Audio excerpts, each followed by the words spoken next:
সকাল সকাল আপনাদের মধ্যে আবার আমি আজকে আসলাম। আসসালামু আলাইকুম, বেকমালা কে আছেন? আমি করে ভালোই আছি। আজকে সকালবেলা ঘুম থেকে উইঠে মনে হলো যে কি খামো, সেই জন্যে বাইর থেকে চারটে খুদ আনছিলাম।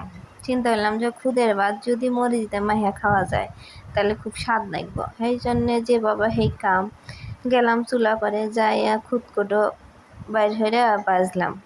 এই খুদ ভাজার রেসিপি আপনাদের একদিন আমি দিমু। আমি আবার খুদ ভাজি মনে করেন যে কয়েকটা পেঁয়াজ কেটে দিয়ে, তারপরে রসুন কেটে দিয়ে, এলা তেল দিয়ে মাইহা দিয়ে তারপরে খুদ ভাজি। এবারে খুদ ভাজলে করলে খুদ আর কারাই হাতে নেগে ধরে না। আর যদি তেল যদি না দেন তাহলে করলে ওই খুদ ভাজা আর ভাজবা হারবেন না, কারাই হাতে নেগে ধরবো, তুলবেন নালে। আর আমার মতো হলে যদি দেন তাহলে করলে খুব সুন্দরভাবে হবো। আমি এই যে খুদ টুদ ভেজে নিয়ে আসি, শুকনা মরিচ দিয়ে রসুন দিয়ে খুদ ভাজা মাখামো।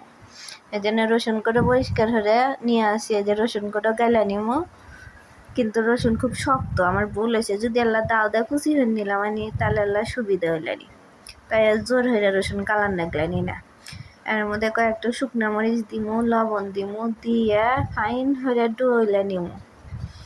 নিয়ে এই খুদ ভাজা আমার কাছে স্বাদ নাকি, এই জন্য মনে হয় না। আমি যখনই বাইর থেকে আসি তখনই আমার হরি কই যে আমাকে সাইডে খুদ দিয়েন। আমার হরি ফাইন হইয়া খুদ জেরে জুড়ে দিয়ে দেয়, আমি খালি নিয়ে এসে মনে হলেন বাইজে এই যে বা মরিচ দিয়ে মেখে খাই। এর মধ্যে দিম ওই জাঙ্গের খেতের হলো খাঁটি সরিষার তেল।